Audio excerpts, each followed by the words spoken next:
Shalom, Ami Shaddai.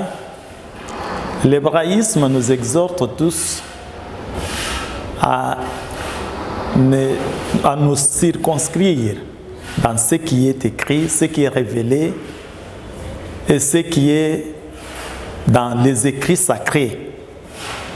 Et dans Apocalypse chapitre 22, versets 18 à 19, il est écrit, je le déclare à quiconque entend les paroles de la prophétie de ce livre.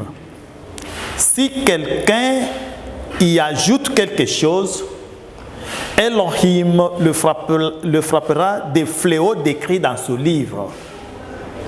Et si quelqu'un retranche quelque chose des paroles du livre de cette prophétie, Elohim retranchera sa part de l'arbre de la vie et de la ville sainte décrite dans ce livre.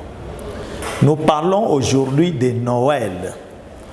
Le mot Noël, quand vous parcourez la Bible, de Genèse à Apocalypse, vous ne le verrez nulle part. Mais ce mot est véhiculé, répandu et célébré le 25 décembre de chaque année dans la plupart des pays à domination romaine. Le mot Noël, que veut-il dire? C'est nouvel ordre ecclésiastique. Nouvel ordre ecclésiastique. Donc, par cette définition, nous comprenons que c'est une machination de l'homme, une invention de l'homme, une création de l'homme, et non pas une révélation. Ça ne vient pas du Créateur. Ça ne vient pas du ciel par Elohim Shaddai lui-même non plus. C'est l'homme qui a inventé ces mots. Nouvel ordre ecclésiastique. Noël.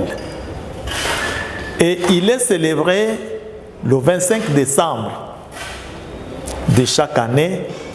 Tantôt, les uns, on parle de la Noël, les autres, les Noël, ainsi de suite. Mais,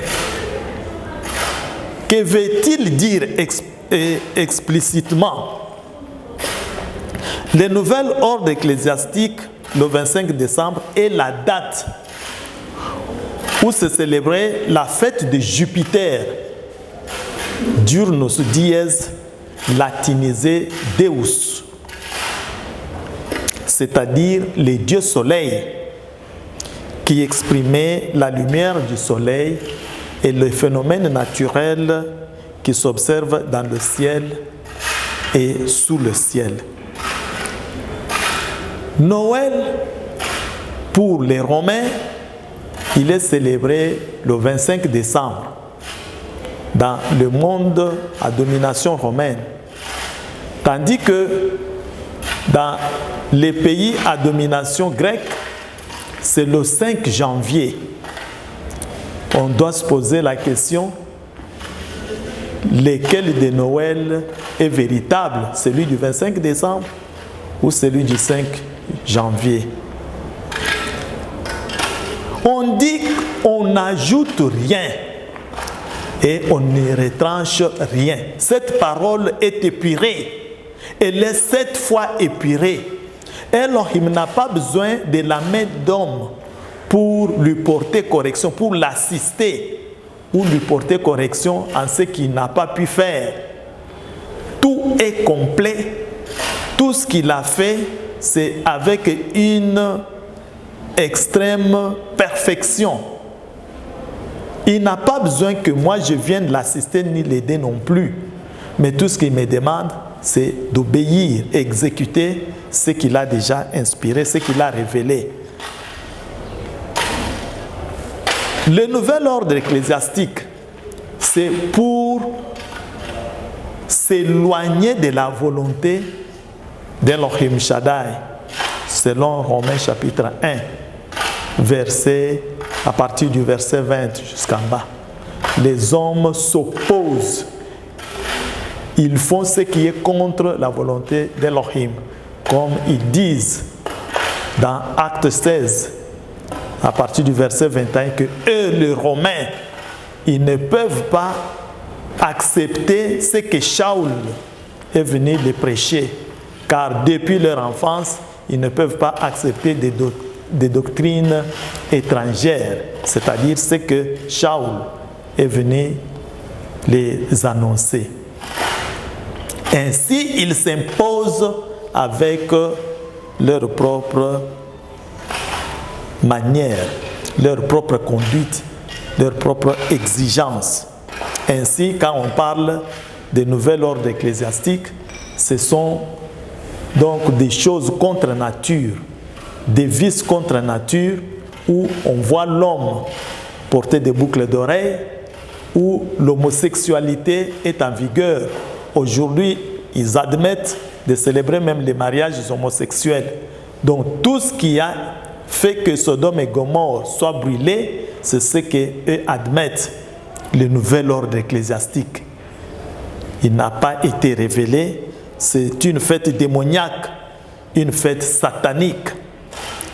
Et à cela vient s'ajouter celle des Nouvel An, appelée Saint-Sylvestre à Mishadai. C'est la fête des expiations qu'on a dénaturée, le Yom Kippour, qui est dénaturé pour les substituer à la fête de Nouvel An. Or, le Yom Kippour dans la Bible, c'est la fête, le jour où les souverains sacrificateurs devraient entrer dans le lieu très saint pour faire les expiations à 3 reprises, entrer, faire des expiations et prononcer les noms Yehovah jusqu'à 10 fois, et après il sort. Ils se mettent devant le peuple avec 2 autres sacrificateurs à sa droite et 2 à sa gauche. Tous 5 soulèvent leurs mains et ils prononçaient les paroles de bénédiction de Nombre chapitre 6 à partir du verset 22. Et Elohim, qui était avec eux, bénit le peuple, car l'homme ne peut pas bénir son semblable. Et voilà, c'était une grande fête parce que le peuple était pardonné de ses péchés.